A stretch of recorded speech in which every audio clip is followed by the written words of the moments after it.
Hi, welcome to another episode of the Story of Podcast. I'm your host, Kwam, and today we're going to hear the story of Taeha.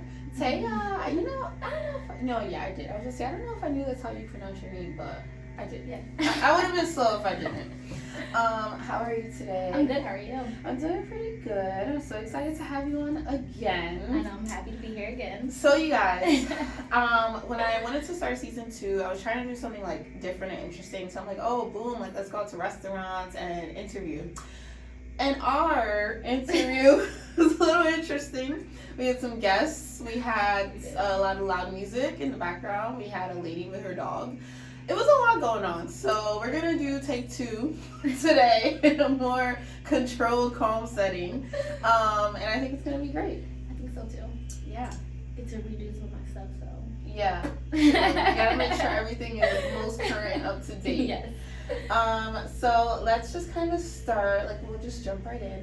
And starting from like your earliest memory of yourself, like in hindsight, how would you describe yourself as like a young kid? As a young kid, I feel like I was very quiet, like out in public. So, like with my family, like my family will always tell you, like I'm gonna say what's on my mind. I have no filter. But out in the world, I was definitely a lot more quiet, kind of stayed to myself, did what I was supposed to do. But I was a very angry kid. I was definitely a very angry kid, but I didn't show it in like other ways. Like I wasn't showing out in school because I knew if I did that, Yeah, you would get in trouble. listen, I already knew not to do that. But like Yeah. at home, I definitely did struggle a lot with like my anger. Yeah. And things like that. How did you like express your anger back then? Yelling. Uh-huh. Yelling. I feel like I grew up in a house where like my grandparents raised me, so you have to respect them. Like you don't like talk out of line and stuff like that. And I feel like that was the struggle with us, because like I was doing that.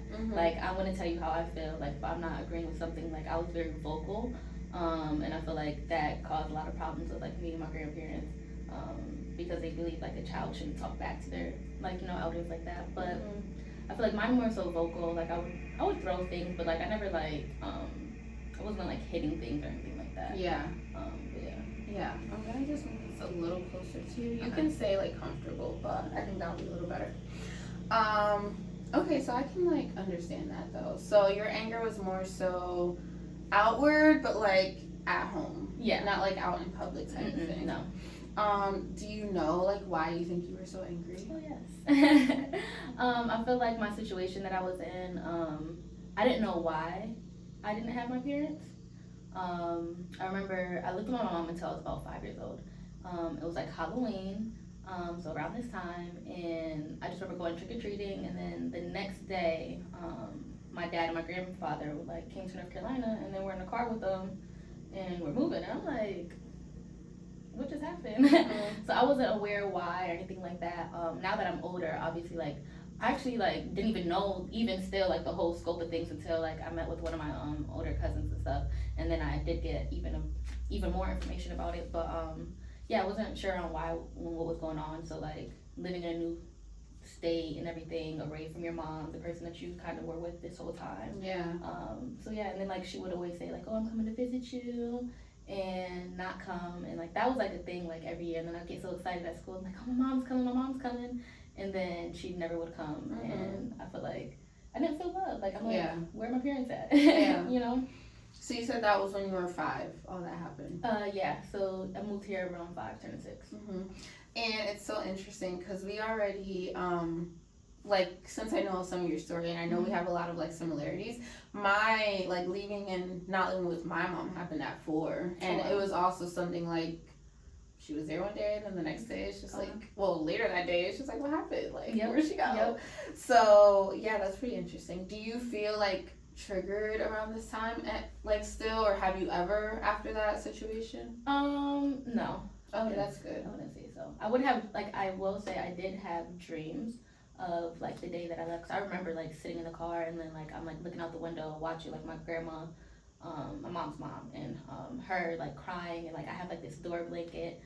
So I might have lost it, but I did have that dreams like a couple times like growing up, of like reliving the moment. Yeah, that's so interesting. Yeah. I wonder what that means, like having a dream about something that's happened already. Right? Yeah. I don't know. Yeah. not sure, but yeah. So Okay. interesting. Yeah.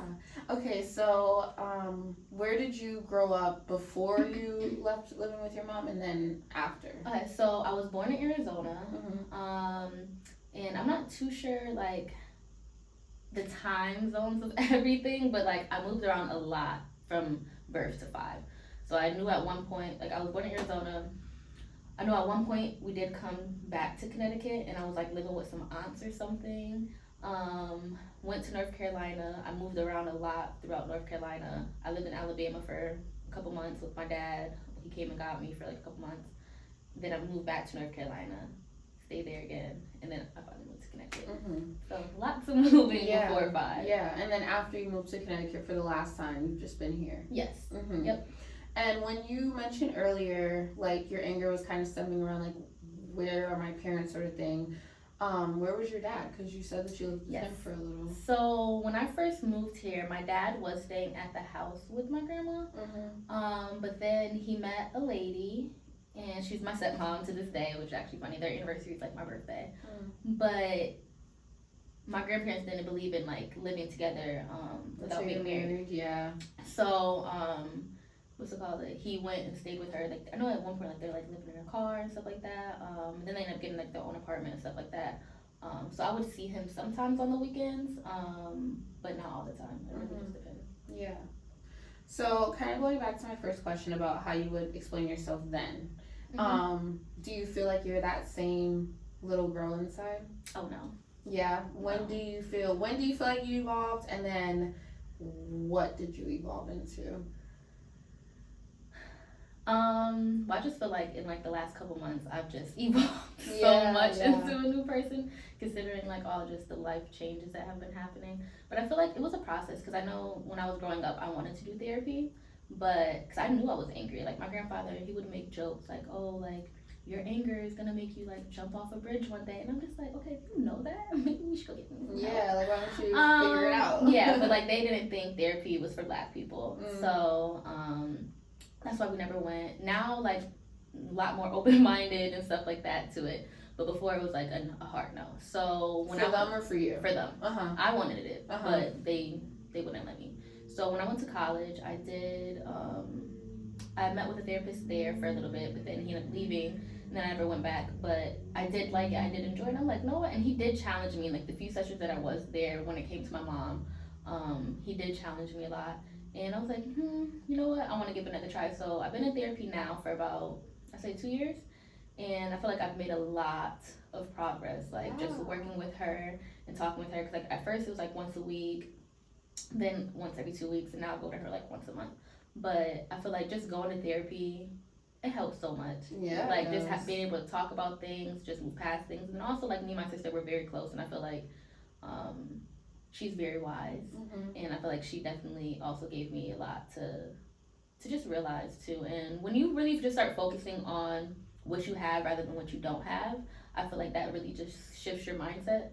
And I feel like, especially when my grandma passed, in my speech that I wrote for her funeral, I mentioned I always felt like I was missing something. I always felt like I was missing out on things because like I didn't have a mom like everybody else, or a dad like everybody else showing up to things. But at the end of the day, my grandma, she showed up to so much. Like she didn't miss anything. So it's just like I just need to look at like I did have a mom, I did have this. It just didn't look like how it does for everybody else, but I didn't miss out. And I feel like I got the best life that I would have had, because I know I wouldn't have had that with my mom. So just about being grateful. And I feel like once you just shift your mindset on a lot of things, I feel like it changes everything else for you. Yeah, I feel like even with like a mindset shift, it not only like makes you, well, being appreciative and like living in gratitude, it does shift your mindset, but I also feel like low key it manifests more into your life. Like so I feel like even when you were younger and having like whatever issues you were having as a child, like mentally,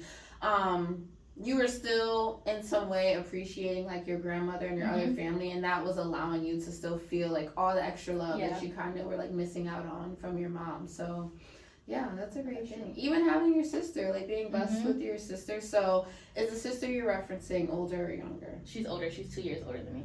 And how many siblings in total do you have? I think it's like 12. 12 or 13. I'm not sure if I'm the 13th, if that's counting me or not. But yeah, it's about 12 of us. Are you the youngest? No. So with my dad has like 9 kids. So out of his kids, I'm the youngest girl, but there's 3 more boys after me. They're still in like high school and middle school. And then my mom's kids, I'm the second oldest. Gotcha. Yeah. Yeah. And how is that like having so many siblings?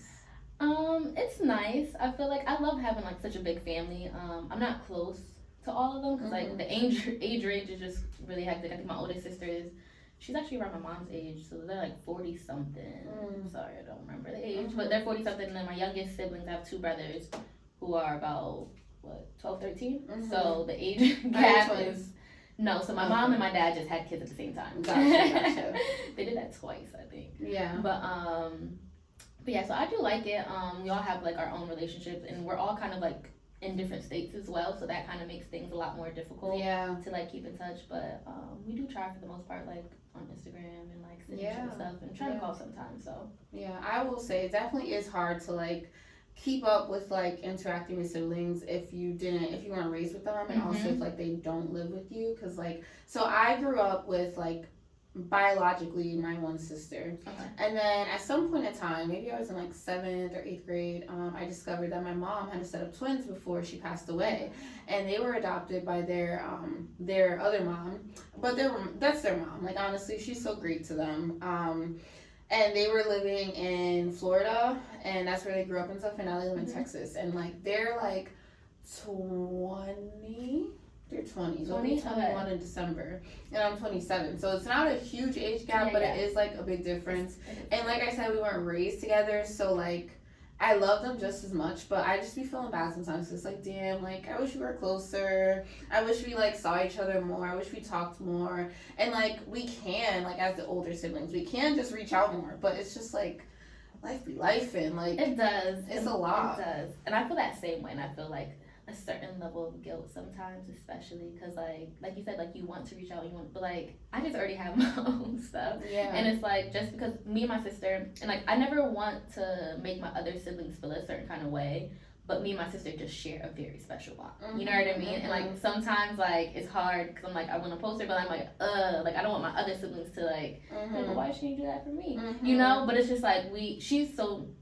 I hate the whole half sister thing, but she really is my only like full sibling. Yeah. And from birth, she's the only person I've ever been with. Like I haven't been with my mom, my dad, nobody since besides her. Her. So when I tell you we've been through literally everything together, and like she was like a mother figure in my life to me. Like she always made sure I was good. She was like the strong one. I was the crybaby.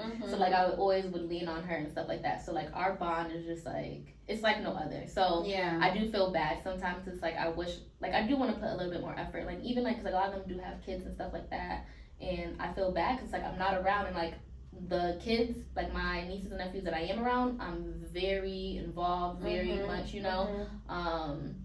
But I feel like the ones that are a little bit further, it's a little bit more difficult. Yeah.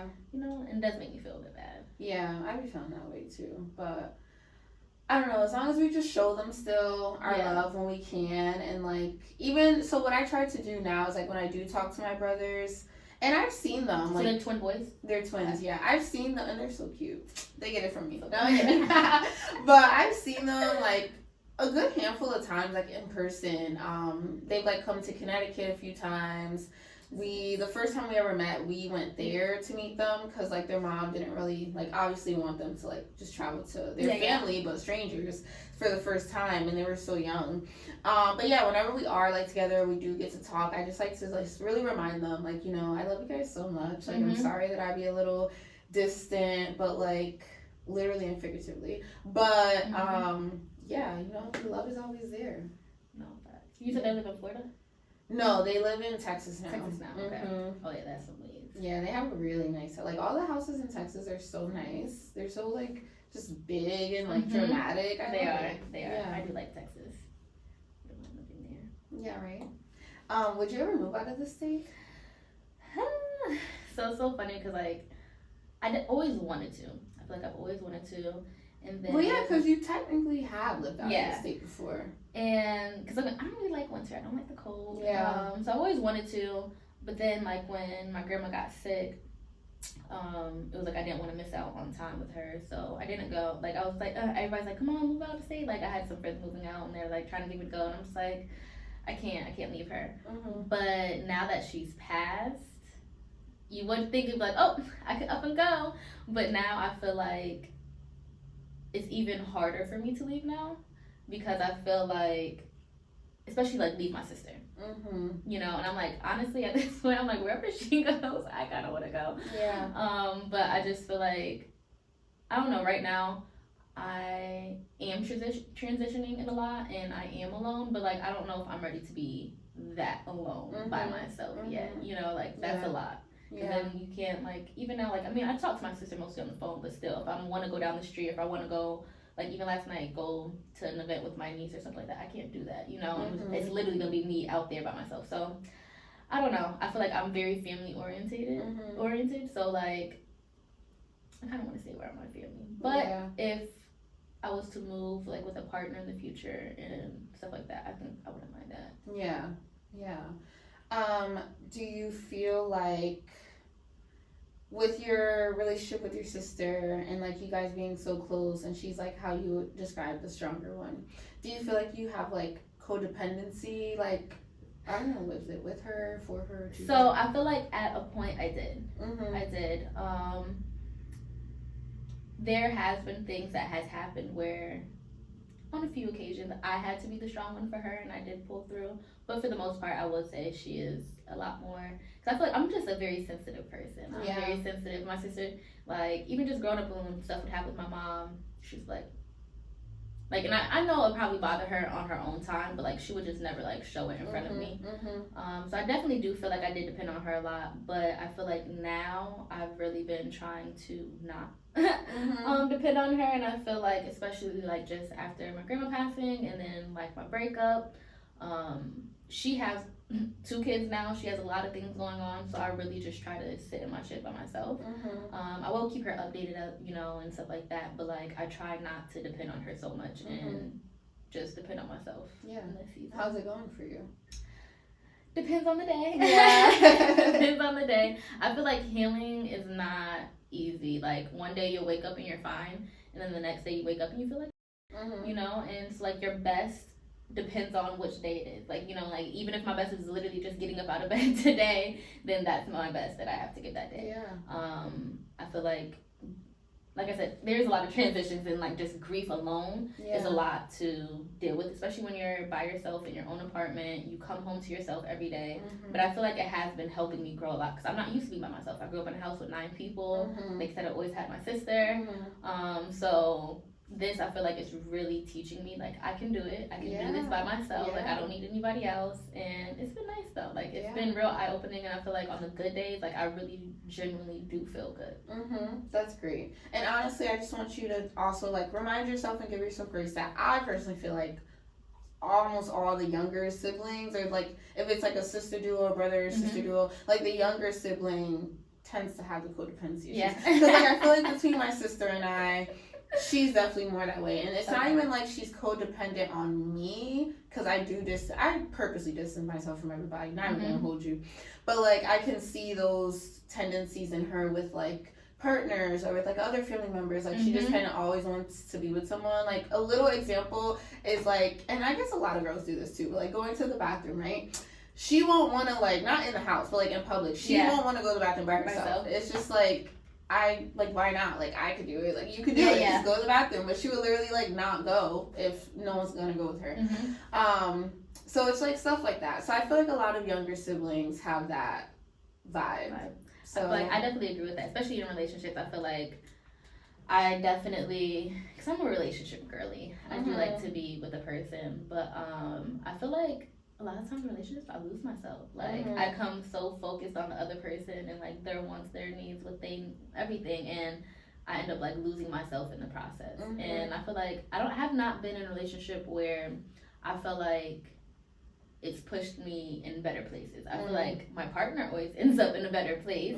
But I feel like for me, I don't. I feel like I do a lot, and it's I do a lot better when I'm by myself because I'm actually able to focus on myself, do the things that I want to do, and not worry about somebody else. But like I'm such a loving, giving, caring person, so like it's very hard. I feel like, but now like I'm learning my boundaries. My therapist will be very happy because at one point she's like, "Taeha, boundaries," and I'm like, okay. But it's hard, especially like when you already are in a relationship with no boundaries, to create boundaries. It's a lot harder, but now like that I have like a clean, fresh slate. I feel like I've really been good on like, red flag, I'm out of here. Like instead of like, oh well, let me go with the flow. No, I'm not doing that anymore. And how old are you? 26. I'll be 27 in December. Okay, so I feel like I have hope for my sister and other people too. I feel like as you get older, you start to like lean into more of like who you want to be, because I feel like some people who do have like codependency, I don't like saying the word issues, but that vibe, even when they're by themselves, they're like not in a relationship, that's all they're seeking because they just want to be with someone. It's just like, girl, just like chill, be with yourself. So I'm very proud of you for all of your progress. Thank you. Okay, so let's talk about grief a little more, because it's a big like thing that you're transitioning through right now, and it's a big thing in life that I feel like a lot of people literally were not taught like how to deal with it. You just deal with it in a major way with whoever you lose, and then you kind of either like lean into it and try to learn more about it and like get better, or you just like are completely changed forever. And then are you starting having drinks? I know a lot of people who start just drinking instead of like actually dealing with with the feelings. And don't get me wrong, because I will say like like the week of the funeral, probably after, like all of us, we took off from work. Nobody went to work for like a good week or two, and we kind of were all just together drinking. Don't get me wrong, but I feel like after that, like you guys have to like really like tune into like, okay, like I can't keep feeling like this, and like drinking literally, it makes you feel good for that time, but shoot, because people get emotional when they start drinking and stuff like that, and then it just starts getting worse and it's like a downward spiral. But like learning how to cope with grief definitely is hard. I feel like because like you said, nobody teaches you how to. Like I look at my grandfather and it's hard because like he's older, so like he's experienced death so many times, and like a lot of his siblings and stuff like that, so like I don't think he's used to it, but like he is kind of used to it, you know what I mean? Like it does affect him, but it doesn't affect him to the in the way that it affected us, because this was our first real big loss. I did lose some people close to me, it did affect me, but never in the way that this one has. Obviously like a parent is a lot different, but yeah, it definitely has its days. I feel like there's some days where I can look at memories of her and I can be happy, and then there's some days where I look at memories of her and I'm just like, fuck. And then like, because like, there was one day recently where like I probably didn't get out of bed like all day. Like I didn't get out of bed until like 5 or 6 because I was just so sad. And there are days like that, but then there's days where like I'm fine and going about life. But I feel like it's a tricky thing because like it's like they're here one moment and then they're gone the next moment. And like I don't want to cry. like I feel like wrapping my head around that was like the biggest thing, because like we already moved out before she passed. No, that'll be fine. I moved out before she passed away, so like I wasn't seeing her every day. So it was like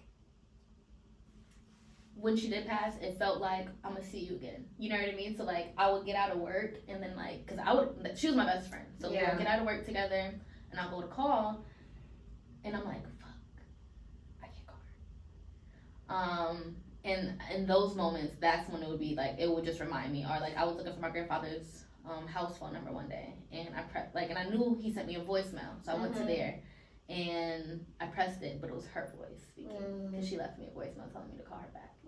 And I lost it, and I was at work. I couldn't even like work for the rest of the day. I was just like, no, like too much. It's too much. But I will say like a lot of my friends have like really helped me get through it. But there are a lot of days, like day in and day out, that you are by yourself and stuff like that, and it's hard, especially when like last night I posted, every time I go to like a family event, it's hard when I leave the family event. Like I probably cried after every family event because she was such a big, like when I tell you like she was the queen of our whole family. Like, she showed up to everything. She's the one doing everything, putting everything together, cooking everything, making sure everybody's okay. Like, and even when she was getting sick, like seeing her having to sit down, she couldn't do nothing for nobody. Like, even seeing all those things leading up to her passing, it was hard because like she was just everywhere. She took care of her own kids. She raised a lot of her grandkids. So to just see her just sitting, she can't dance with my grandfather no more. It was rough. It definitely was rough. So yeah, it's definitely a lot. Yeah, it definitely is a lot. And like, I lost my mom when I was 9. And like I said, I stopped living with her when I was 4. So, and in between that time, like, she would like write me letters and like she would call sometimes and stuff like that. But I always have wondered, like, and like, I don't expect you to have the answer because no one has the answer, no one knows. But I always wonder, like, I wonder if it's harder to lose your parent or parent figure later in life after, like you said, there are voicemails, you do have their number in your phone. Because like, I've never had mom as a contact, so I don't know how that is. But I'm sure it probably is hard. But I'm like, I wonder if it's harder to like lose them later in life after you guys have like memories and all this stuff, or if it's like harder to do it earlier in life, especially after kind of only having a relationship for 4 years. Because it's just like, I don't know, I'm so young, so I really had to navigate a lot of stuff like on my own. And like my aunt raised me, but like you said, some people can't deal with grief and they just turn to alcohol. And like I said, sometimes they don't get past that stage. It's just like they're stuck there and they never change and it doesn't get better. So yeah, I don't know which one is worse. I feel like either way You do it is bad because I work in a school and I've had to watch 2 of my students, they lost their mom, and watching how it is affecting them, and even like the younger one who's in kindergarten, and it's like you do see that effect on them every day, and making sure it's okay. And making sure like like there is a lot that goes into it. I feel like there's no right time to lose a parent. Maybe like if you were like a newborn and just never met them, I guess that would be one thing. But even when you're growing up, you're still gonna feel that piece missing, especially if you're a girl. Like, I know for me, it's really hard because like I'm a woman and there's a lot of questions I have about going into womanhood and things like that like I want to ask my grandma because her and my grandfather, they were married for what, like, however old my dad is. My dad's old. Shoot, he's in his 60s. So they've been married for a very long time since my grandma was 16. Like, that was her first boyfriend. So it's just like, I just have a lot of questions, and I feel like I can't get answered now. And it's like, I have my sister to look up to, obviously, but she's only 2 years older than me, and she does give great advice, don't get me wrong. But, like she's learning too, because she also lost her. You guys had the same mom? Yes. Yeah, she also didn't have her mom, so it's just like, damn, sis, we just figured it out together. Literally, figuring it out together as we go. So it would, like, it is hard, especially, like, I haven't had kids yet, and I haven't been married yet, and those are things that, like, at least my sister's daughter got to experience grandma for a little bit. They have like videos of them doing a tea party together, but like I don't get those moments. Or like they're at my sister's wedding. The pictures that she got with her. Like, I'm not gonna get those moments. Yeah. And I feel like that sucks.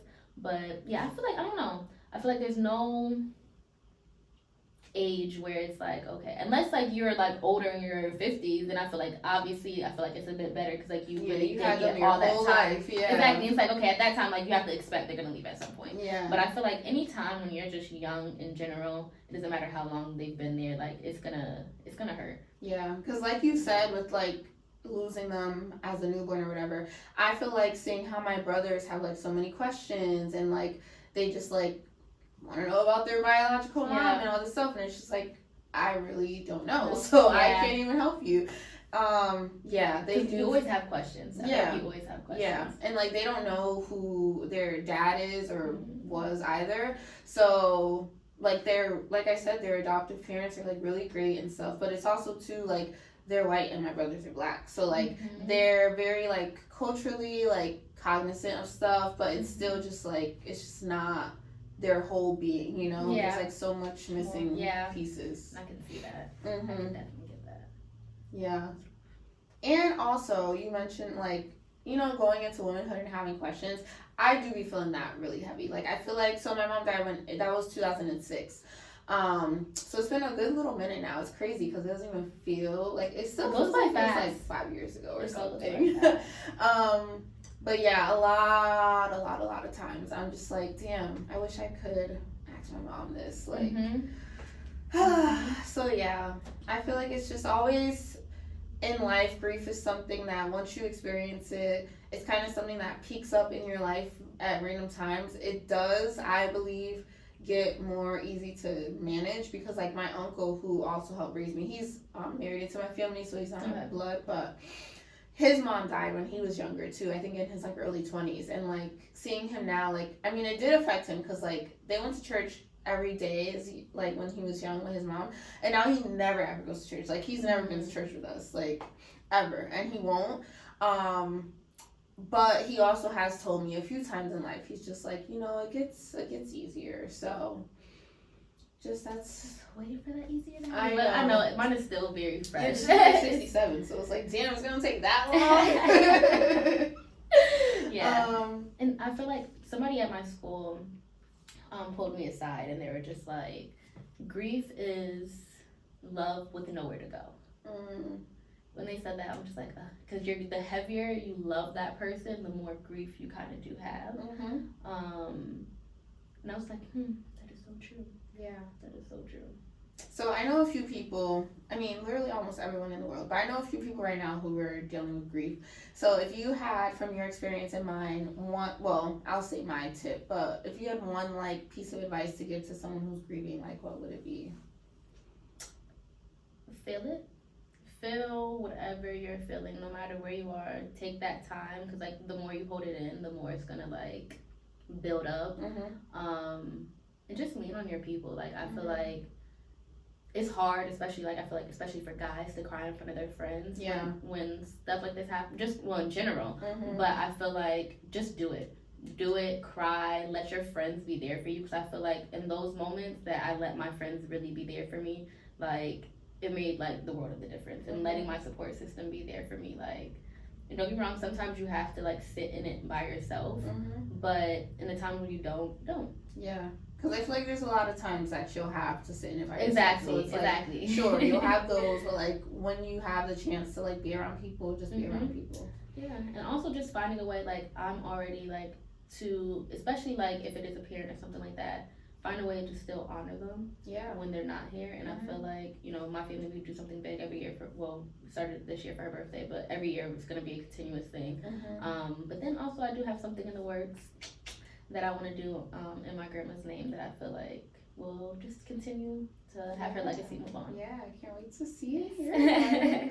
And I would say my piece of advice is to piggyback off of you, like, to feel it, to, like, sit with it, be around people, but also while you're feeling it, like, I'm just a big writer, like, so I feel like writing or typing, because typing I like the sound, but just writing out how you feel, even if it's not, like, full sentences, even if it's not a story or an excerpt, like, just writing words that you're feeling, writing any of your thoughts, because that's another way to, like, get it out from within, and, like, you can just feel it. You don't even have to keep it. Like, some people, you know, have diaries or whatever. I feel like even if you wrote it up and then ripped it up and burned it, like, who cares? You're still letting it out. So yeah, I would say definitely feeling it and releasing it, for sure.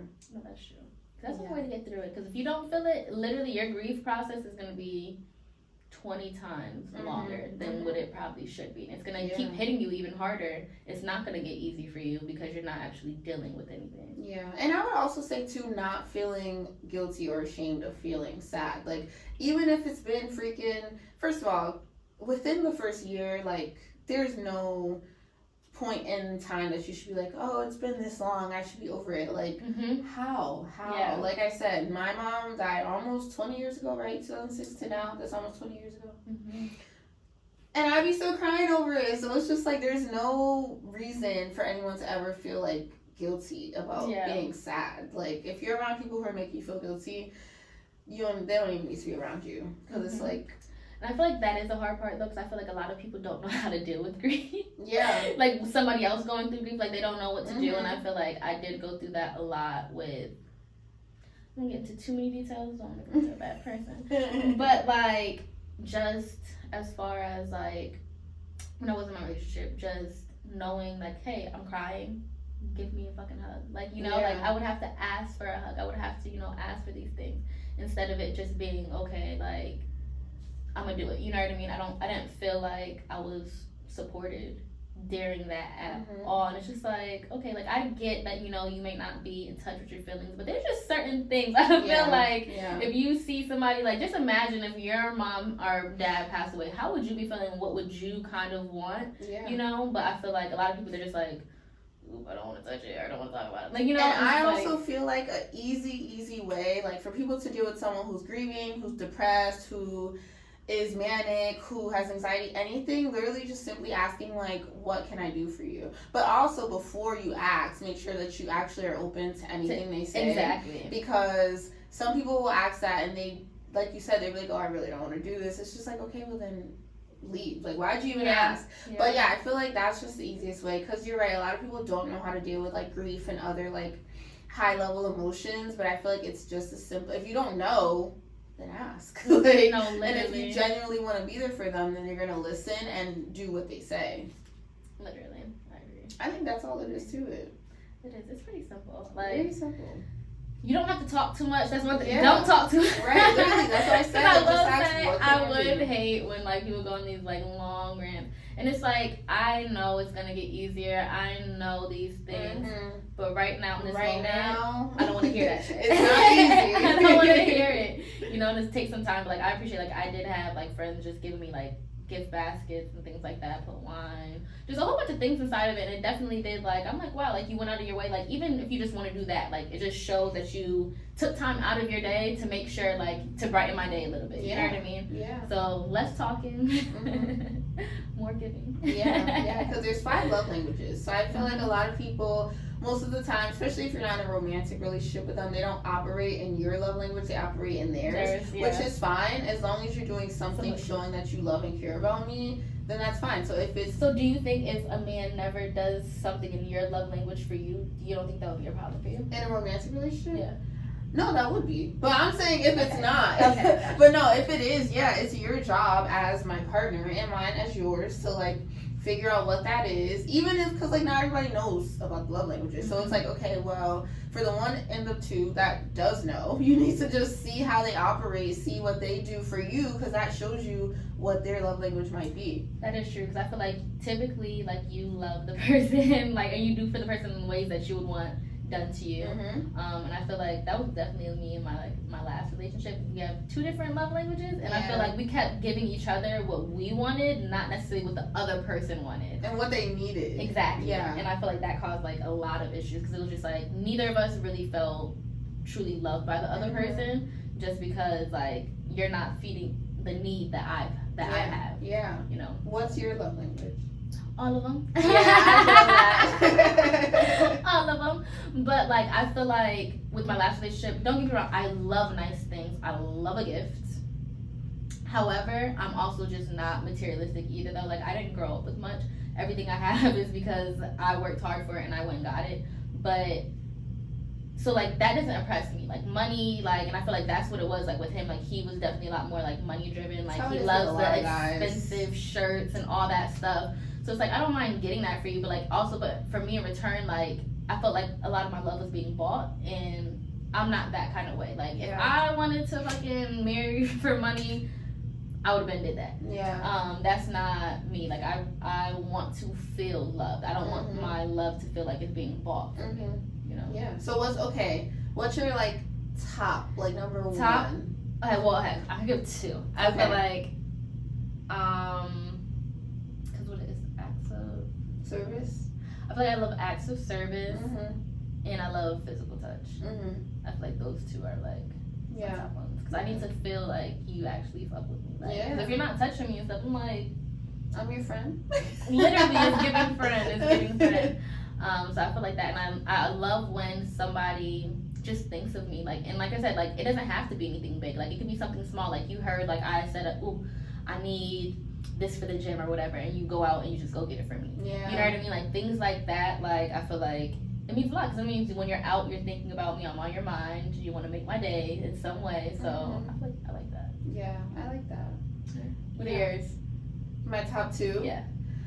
Top two. Now I'm gonna hold you, and it's not because I'm materialistic, but I think my top one really is like, well, okay, I won't rate them in order of one or two, Okay. but one of the two is gift giving, because I'm a big gift giver. I do love to receive them too, and it's not just anything. Like, it's not just like it's like thoughtful stuff, right? Like, for example, boom.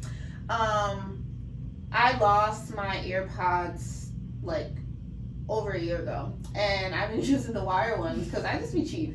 And so I always post my little gym picture, whatever, but the wire be hanging. So. Oh, listen, I take mine out every single time. I'm the same way, because like I literally lost mine. I said I'm not buying another. Literally. But I posted when I saw, I'm like, damn, the stupid wire, and I was like, oh my god, I really need some new AirPods. And then one of my friends bought me new AirPods, and it was like a week later, and they were just like, oh, I really want to get you this gift, like, can we link up, da da da. And then they gave me the AirPods, and I was about to cry. I'm like, that's so nice. That is so nice. All the gym posts I post and all the stories I post, and you like really remember that. So gift giving is a big one, especially if it's like thoughtful, because when I give gifts, it's like very thoughtful. Like, yes, well thought out. And I would say the second one is probably words of affirmation. See, that's a really big one too, because I do need some reassurance. I love a good words of affirmation guy, like, and I never really thought that I cared about that sort of stuff until I started to receive it. And because like when people tell you, like with friendship and stuff, it's just like, yeah, okay, like, you know, you kind of brush it off, and especially if your family tells you, because I actually was raised always being told great stuff about me. Yeah, it was kind of like a downfall of mine though, because then I would think I'm a little perfect, so then if I didn't do something perfect, I would feel really bad about myself. Because my family always told me how perfect I am. So it's like, why am I not perfect right now? But when it's like from a romantic partner, like, yeah, that goes a long way. No, it's so funny with that. I feel like you don't realize how much you like it because either it hasn't been done or it's always been done. It's always been done. And I feel like in my case, like especially, well, I don't know, like my first relationship that I would like really go to, I would say like, you know, he did like, you know, compliment me, but it was never like, but in that relationship also there was a lot of like negative, because like that's when I tore my ACL, I started gaining weight, and I remember like he would tell me like I don't want to be with a big girl, and mind you, I'm like only like 150 maybe, hitting like 160, and he was like, I don't want to be with a big girl. And I was like, he's like, you need to lose weight if you want to be in a relationship with me. So like literally when I tell you, like I feel like it just shot a lot of my confidence. Then the next relationship I got into, like he was overly like, it was like, okay, and I feel like it kind of was just like, yeah, like it was too much. It was too much. And then my last guy, not to laugh. Like the compliments just wasn't. They were like surface level. Yeah, and barely, and it's just like, we getting ready together. Like I have to tell you I look good. Like there's no like, damn, like you coming from behind. Like it wasn't that. And I feel like when I did start dating again, and like I would get like, it's like I didn't know what to do with it, because it was just like I've been in a relationship with him for like 3 years, and I haven't really been receiving all those like I'm like, shoot, guys in my DMs was saying better things than what my partner was. So like now, like when I do receive them, like yeah, I feel a bit uncomfortable. I like it though. I like it. It's like, don't stop, but then I also don't know how to respond to it.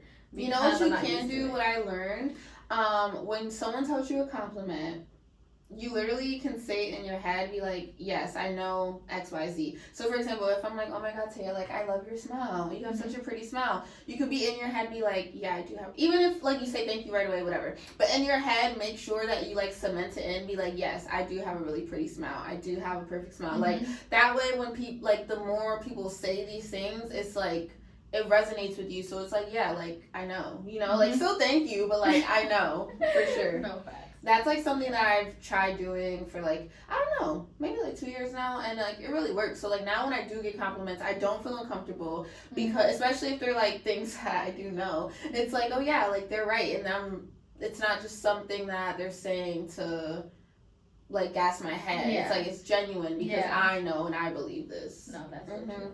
That's so true. So, and to your point of people being like overly complimentary, I hate when people are obsessed with me. But it's crazy because it's like I like when people are like, oh my, but when they're like, I don't even know how to explain it. Just sometimes it's just like, calm the fuck down. Like, stop saying all these nice things because it's not even like I'm uncomfortable. It's like you're just doing too much. So like I feel like for me, there's a fine line because I do want my next guy to be obsessed with me. I do want you to be on me, but I want it to feel genuine, and I feel like that's where for me, like with my ex, like my sister met him for like 2 seconds and she was just like it seems fake. Like she literally said it seems fake, and then cheated on me for the whole 3 years, so probably was fake.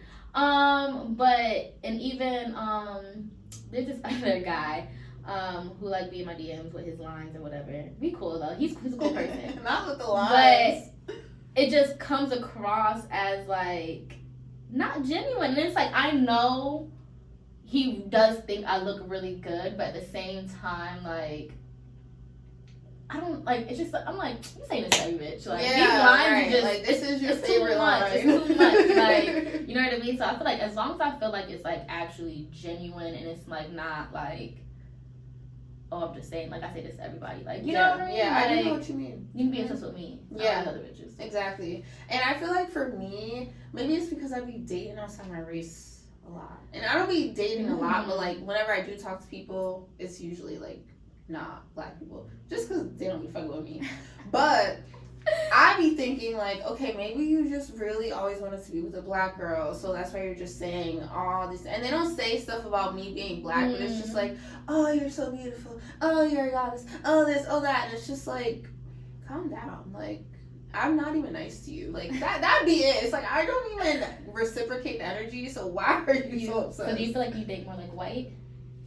Or Spanish? No. Asian? I like that. But yeah, I guess it's just like white people. White? Yeah. I feel like that's definitely like a different, like, because like you said, like, you don't want to feel like you have like a black fetish or something. Yeah, like exactly. You know what I mean? Exactly. It's like, yeah. I feel that. And like I said, if I'm not giving you that same energy and you're just all over me, it's just like, it's giving obsession. Like, yeah, I feel like it has to be like neutral. Yeah. Yeah. Because I do be obsessed, like for sure. But not in like the actual like definition of obsessed. I don't like the actual definition of obsessed. Is like, no. Yeah, no. Yeah. Okay, so I guess since we're talking about like relationships and stuff, what's like the number one quality that you like in a guy, whether it's like physical appearance or beyond? Okay, well, if we're gonna talk physical first, your teeth. Yes, definitely. I feel like teeth is like a really big thing for me, and it's like they don't have to be like.